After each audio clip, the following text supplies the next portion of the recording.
வணக்கம். நம்ம இப்ப இந்த வீடியோல என்ன பார்க்க போறோம் அப்படின்னா, இன்கம் ஃப்ரம் ஹவுஸ் ப்ராப்பர்ட்டில காம்ப்ரிஹென்சிவ் ப்ராப்ளம் நம்பர் 8 தான். இப்ப நம்ம இந்த வீடியோல பார்க்க போறோம். எஸ், ப்ராப்ளம் பார்க்கலாமா? Mr. K has occupied 3 houses for his residential purpose, particulars of which are as follows. Okay, கேன்றவர் 3 ரெசிடென்ஷியல் ப்ராப்பர்ட்டி ஓன் பர்பஸ்க்காகவே வச்சிருக்காரு. ரெசிடென்ஷியல் பர்பஸ்க்காகவே. இதுல பாத்தீங்கன்னா municipal rent, fair rent, standard rent, municipal taxes, repairs, insurance premium 3 ஹவுஸ்க்கும் கொடுத்திருக்காங்க. அடிஷனலா என்ன இன்ஃபர்மேஷன் கொடுத்திருக்காங்கன்னு பார்க்கலாம். Mr. K borrows rupees 30,000 at 20% per annum for construction of house 3. Date of borrowing June 1, 2015. Date of repayment May 10, 2025. Determine taxable income.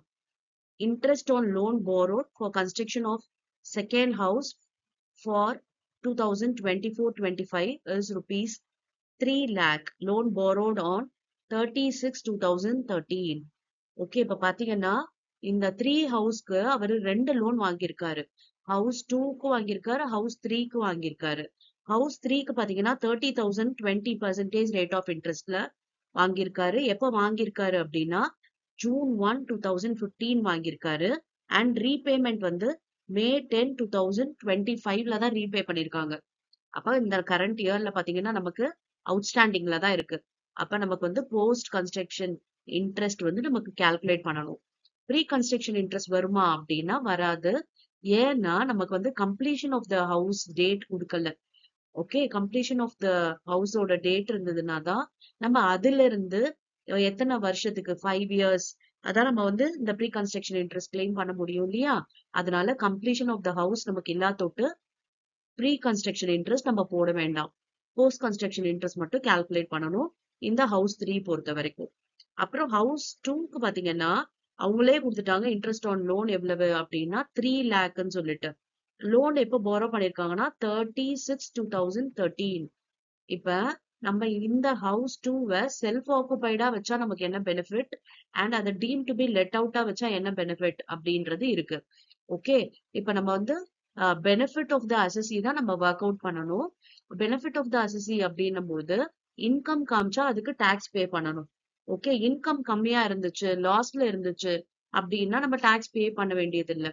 அப்ப நம்ம லாஸ்ல காமிச்சாதான் நமக்கு benefit. Okay, அசசிக்கு வந்து அது பெனிஃபிட்டா இருக்கும். ஏன்னா இன்கம் ஃப்ரம் ஹவுஸ் ப்ராப்பர்ட்டினா என்ன அர்த்தம்? அந்த இன்கம்க்கு நம்ம டாக்ஸ் கட்டணும்னு தான் அர்த்தம் இல்லையா? இதுவே லாஸ் காமிச்சுட்டா நம்ம டாக்ஸ் கட்ட வேண்டியது இல்லை. அப்ப நம்ம ஃபர்ஸ்ட் வந்து யூஸ்வலா நம்ம என்ன சொன்னோம், எந்த ஹவுஸ் செல்ஃப் ஆக்குபைட் அண்ட் எதை டீம் டு பி லெட் அவுட்டா வச்சுக்கணும் அப்படின்னா எந்த ஹவுஸோட வேல்யூ ஜாஸ்தி இருக்கோ அதை வந்து நம்ம டீம் டு பி லெட் அவுட்டா வச்சுப்போம் அண்ட் வேல்யூ கம்மியா இருக்கிறத செல்ஃப் ஆக்குபைடா வச்சுப்போம்னு சொல்லிட்டு. இப்ப பாத்தீங்கன்னா இந்த ஹவுஸ் நமக்கு வந்து செல்ஃப் ஆக்குபைடா வருமா அப்படின்னா இதோட வேல்யூ எப்படி இருக்கு?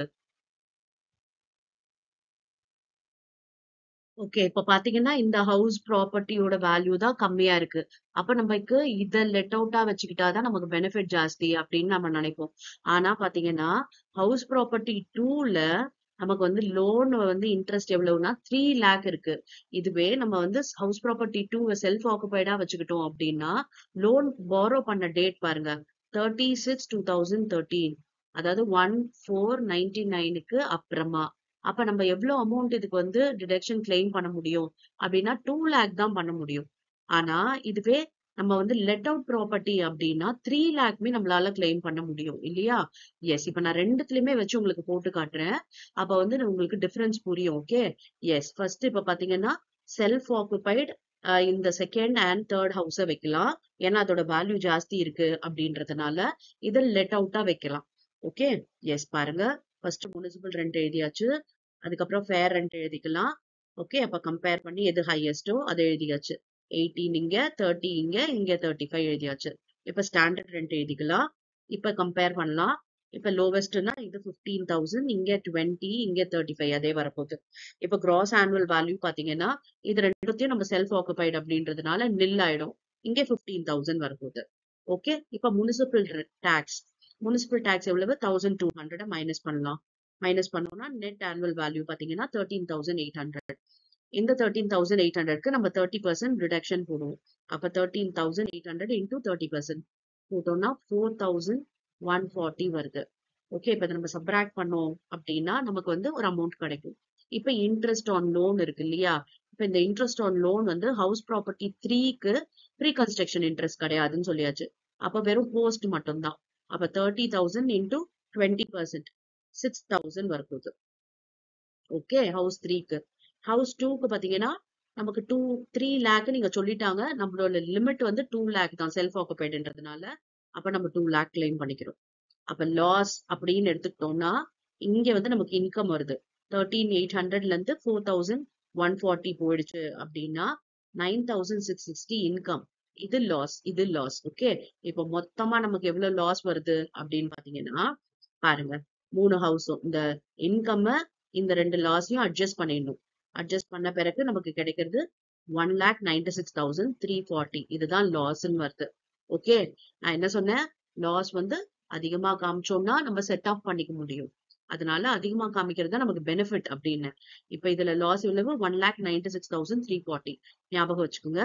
இப்ப நம்ம என்ன பண்ண போறோம்னா செகண்ட் ஹவுஸ வந்து டீம் டு பி லெட் அவுட்டா வைக்க போறோம். எதுக்காக? இந்த லோன் போரோட வந்து நம்ம என்ன பண்ண போறோம்? ஃபுல்லா வந்து கிளைம் பண்ண போறோம் இந்த 3 லேக்குமே. ஏன்னா லெட் அவுட் ப்ராப்பர்ட்டிக்கு லிமிட் கிடையாது. செல்ஃப் ஆக்குபைட் ப்ராப்பர்ட்டிக்கு லிமிட் இருக்கு. அதுக்காக நம்ம இப்படி பண்ண போறோம். எஸ், பாருங்க, இது வரைக்கும் அதேதான். இப்ப கிராஸ் ஆனுவல் வேல்யூ இங்கேயும் நெல்லு போட்டாச்சு. ஏன்னா இதான் நம்ம team to be let out வைக்கிறோம் இல்லையா? அதனால.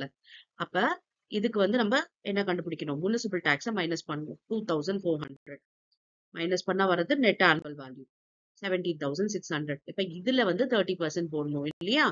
பாருங்க, 5,280. இப்ப இன்ட்ரெஸ்ட் ஆன் லோன் இங்க வராது. இங்க பாத்தீங்கன்னா 3 லேக் ஃபுல்லா வரப்போகுது. இங்க 6,000 வரப்போகுது. ஓகே, இப்ப நம்ம அட்ஜஸ்ட் பண்ண போறோம்.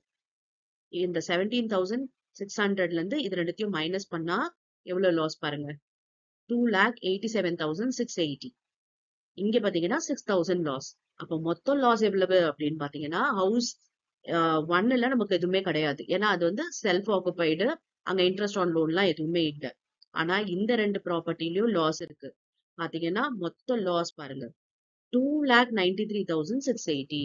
ஓகே, நம்ம வந்து first house deemed to be let அவுட்டா வச்சோம் அப்படின்னா நமக்கு லாஸ் வந்து 1 லேக் சம்திங் தான் வருது.